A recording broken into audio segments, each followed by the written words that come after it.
The James Show Podcast. Oh, Rushbo was a staple on WBAP for decades, and that's not an exaggeration, for literally decades.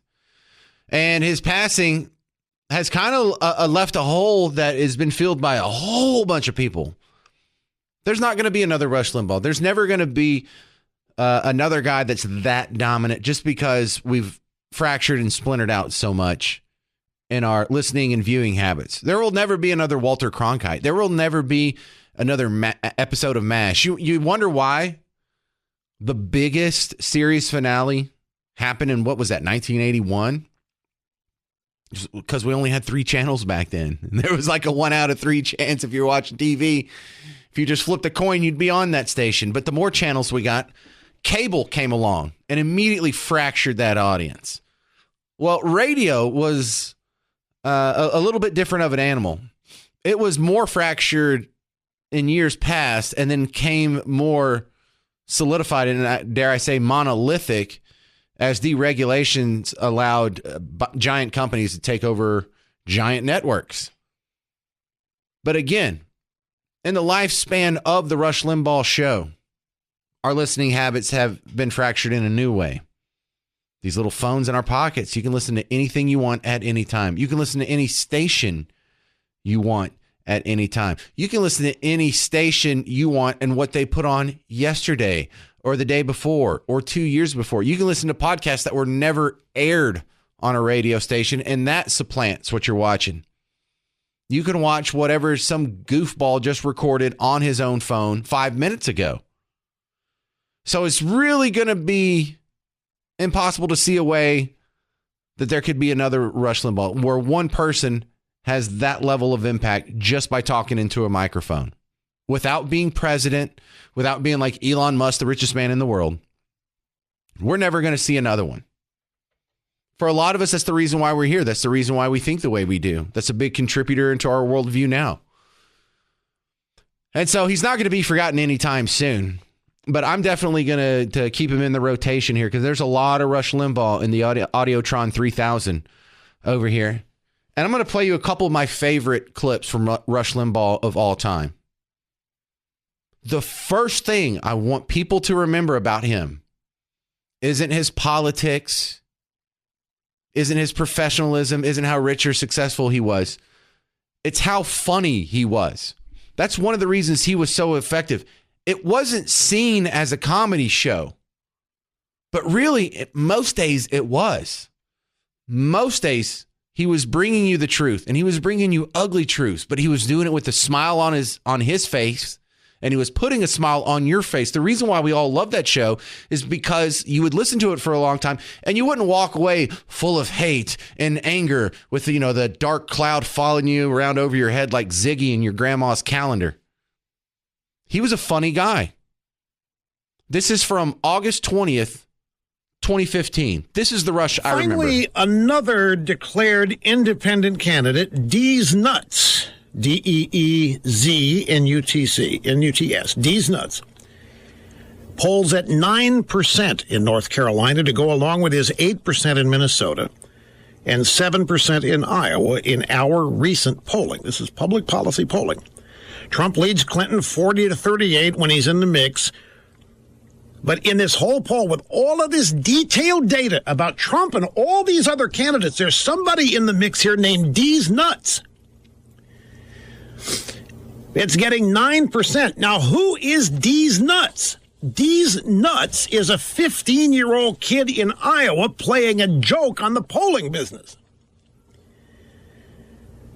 Bad news for 9% of likely voters in North Carolina. Their candidate doesn't exist. There is no D's Nuts.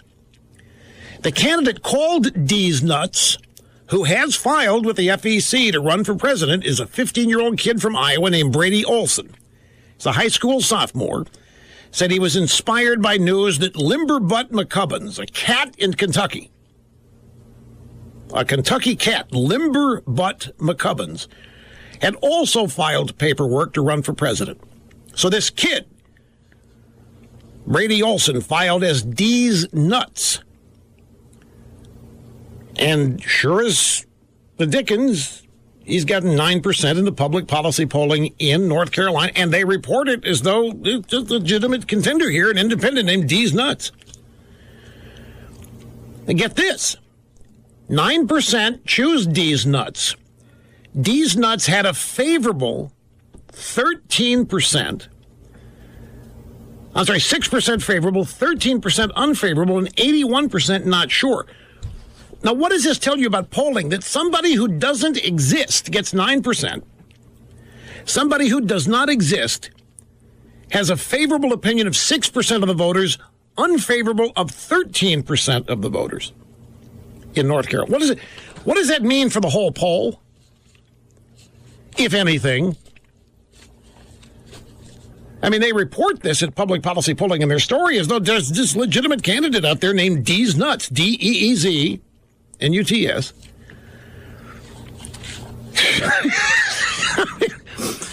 What do you bet this kid's parents listen to this program? What do you bet this kid's a Rush baby in the making? He sees that a cat in Kentucky named Limbaugh McCubbins registered with the FEC, so he thought he would try it. All right, look, that was hilarious, but also let you know, polls really are trash. There was a real lesson there. Polls really are trash. People answering polls really are trash. They don't know. They're just saying whatever they think they're supposed to say to make them sound smart. If someone's, holding the clipboard and they ask them a question, they're not saying what they think or anything critical. They're thinking, what would land me favor with the person holding the microphone? Great stuff.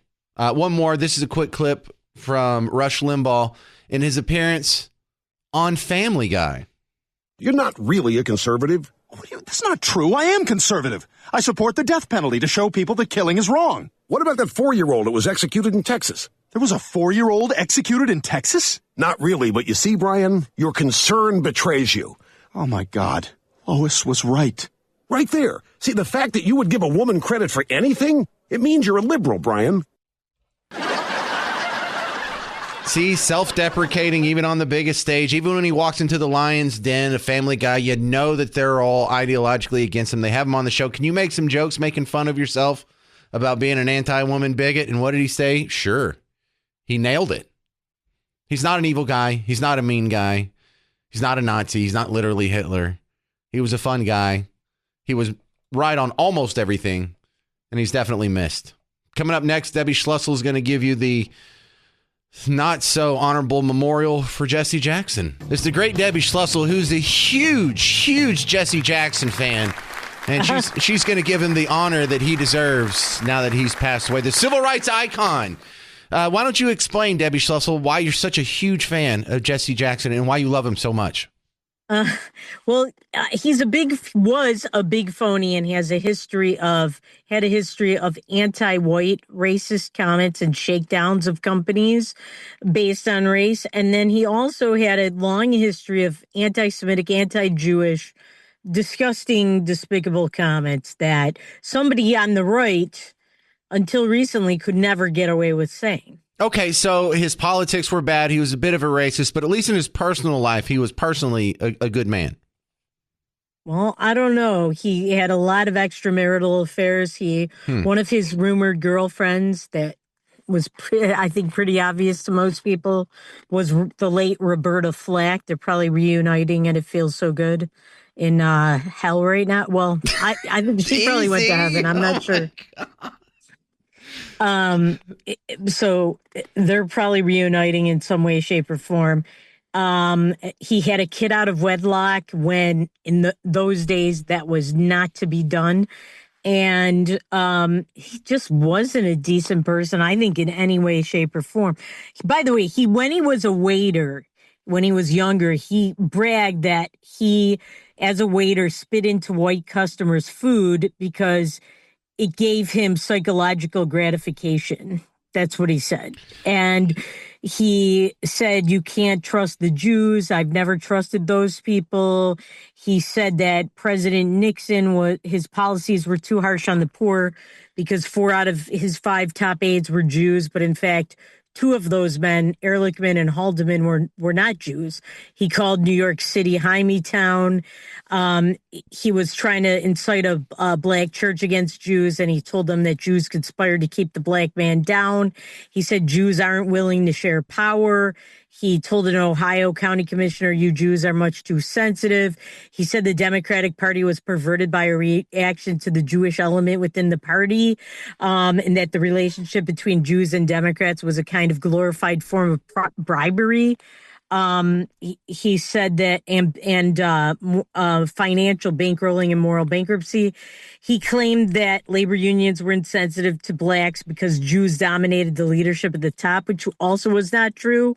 I mean, tell that to the Jewish guy named Jimmy Hoffa, who in fact was not Jewish.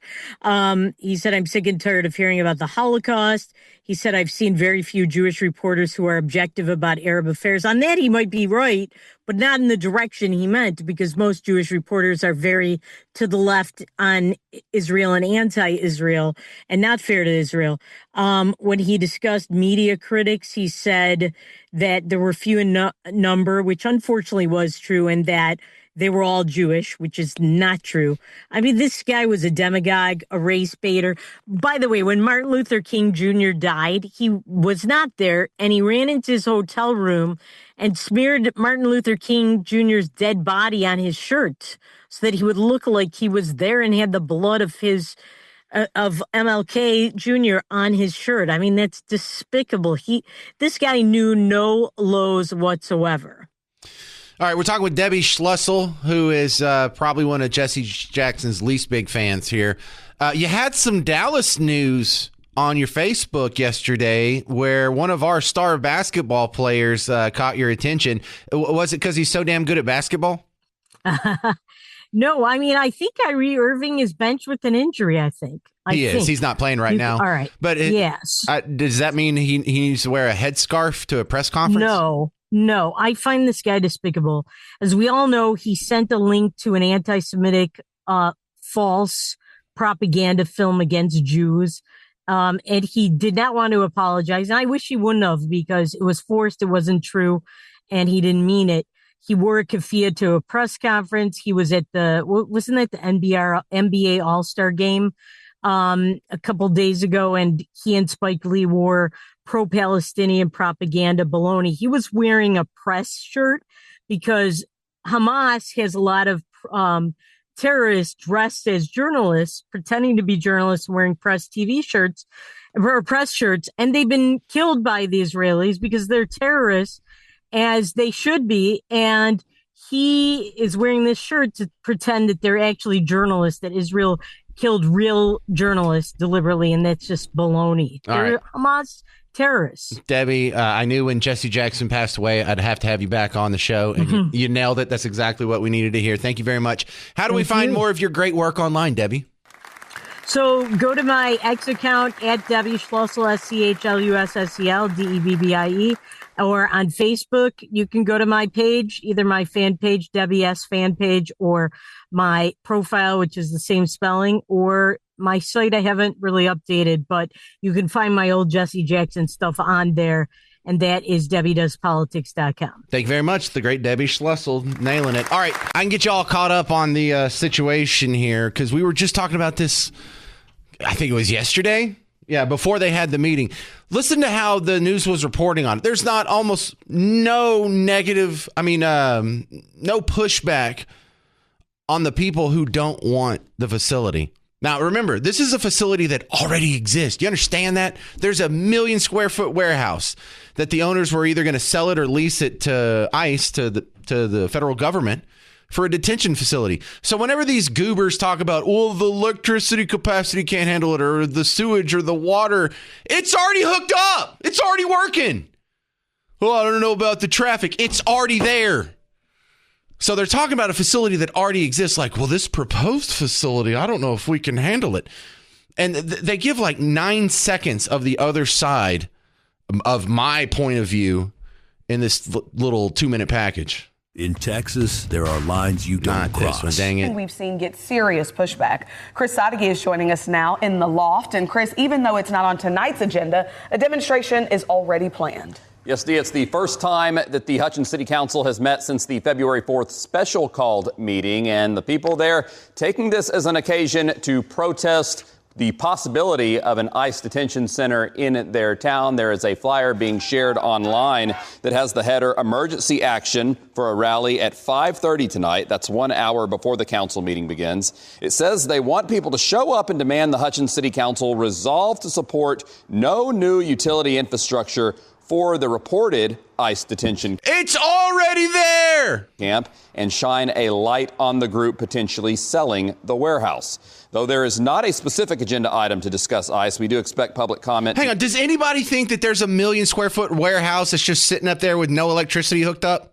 No? What are they doing? They got a bunch of solar panels. They got to do the treadmill to generate electricity so the light bulb kind of slowly blinks on while the poor bastard's still pedaling. What do they all have outhouses? Are they just pooping in holes out there, or are the toilets already hooked up? The sewage already hooked up? The water already hooked up? No new infrastructure. It's already there. Anyway. Once again, be fiery. At the last meeting, the council themselves expressed their opposition to ICE setting up a detention center in Hutchins, but also said they've received no information from ICE or anyone else in the federal government about what interest or plans they could have for the warehouse on I-45. And it's going to be a detention facility. What do you mean that you have no idea what it's going to be? Then how do you know to protest it? There's been no confirmation from ICE about their plans for a warehouse in Hutchins. We do know that they have purchased other similar warehouses around the state of Texas. Anyway, let's fast forward to today. This morning, WFAA updates you on how the meeting went last night. This morning, a plan to turn a warehouse in North Texas into an immigration detention center appears to be dead. But Teresa Woodard reports residents in Hutchins say the fight is far from over. Rise up. They planned a protest, but it turned into "Thank you, Mayor." Thank you, Mayor. Praise for a community that got vocal and came out victorious. We are here tonight to celebrate, y'all. The federal government wanted to turn this warehouse on I-45 into a detention center to house 9,500 immigrants in Hutchins, where about 6,000 people live. Residents organized, rallied, pressured the property owners. And they say residents organized. See, this is the just so dishonest, slimy, sneaky, scuzzy part of the propaganda that is just snuck into like it's real news. No, residents didn't all gather. They make it sound like this is the majority of the population of Hutchins, if not every single person that lives there. Well, all the residents agree? No, all the residents don't agree. In fact, 80% of America wants these mass deportations. A majority of Democrats want these mass deportations. When they talk about, this is the same thing with voter ID. 83% of the country wants voter ID. And they managed to have like the 5 people who don't hosting CNN right now. No, the majority of the residents of Hutchins want people to be deported.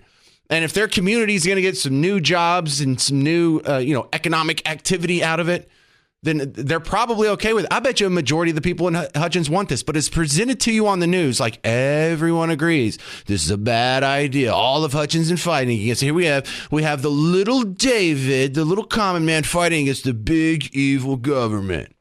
Well, it's just the opposite. All the powers that be, the media, a handful of political activists, can thwart the will of 80% of the American people by having a hissy fit about this facility. Because they never tell you, okay, if we can't have it here, where can we build a facility that y'all won't gripe? Because they'll gripe if we build it next door to the American Airlines Center. They would gripe if we build it next to your neighborhood. They're going to gripe anywhere we build it. The problem isn't the infrastructure or the water or the electricity or the traffic or the economic impact. They just don't like ICE. They just don't want our immigration laws to be enforced, and they want to make it as hard as possible. It's the same reason they're following people around right now who are doing ICE raids, defending murderers and rapists. It's just all comes down to orange man bad. Anyway, let me finish this. The deal between Majestic Realty and Hutchins is over. Majestic Realty announced it will not lease or sell to ICE. Yay! We've bullied a private property owner into acting what's not in his best economic interest from threat and intimidation. Yay! We're the good guys. What the heck? You know what they never say in either one of these news reports or any of the news reports? The economic impact. You don't tell me how many jobs are going to be created. You don't tell me how much tax revenue it's going to bring. No, they only do that when it's something they like. Like when they're talking about I guess for an example, this is just like 13 days ago, a report on the World Cup economic impact, just to, like at the tail end of this. We'll interrupt you here. What we see. And so just to hear that, I mean, the Dallas Sports Commission, they're expecting $400 million to come to this region because of the World Cup. It's going to create roughly 3,000 jobs, just like you were mentioning. See how they do that? It'll generate millions of dollars worth of economic impact. It'll create X number of jobs. This is what they do on projects that Team Blue likes. On projects that Team Blue doesn't like, they leave that part out and they act like everyone's against it. How many people in North Texas, you go put a microphone in front of and say, do you care about the World Cup being here? I bet you more than half of them would say, I could take it or leave it. But those people don't make it on the report, do they? When it's something they don't like, that's the entire report. Incredibly dishonest, and it's all for what? To thwart ICE so we don't enforce our immigration laws? Pretty sick stuff, isn't it? The next Parker's Pour is happening 2 days. Thursday, I'm doing a live show from the Whiskey and Rye bar at the Fort Worth Omni Fort Worth Hotel. I have to say that in the right order. Omni Fort Worth Hotel. The lobby bar is called Whiskey and Rye. Here's a special thing about this one. You can actually bring your kid. I meant to ask about that last time, and I didn't. So I remembered to ask about it this time. This is an event where you, like, if you want your kid to meet me, mom, you pick up your kid at school every day. They're sitting in the back seat, and whether they want to or not, they listen to the James Show, and now they know who I am. Bring them out. I'd love to say hi. Or, you don't have to find a babysitter. You can bring them with you. Just don't get too bombed, or that'd be kind of weird. So come on out. There's going to be a live show from 2 to 5, and then we're doing a trivia night. I'm going to do 2 rounds, one at 5:30, one at 6:30, hosted by me, with the questions written by me, answered by me, graded by me, and great prizes provided by Whiskey and Rye. The James Show Podcast.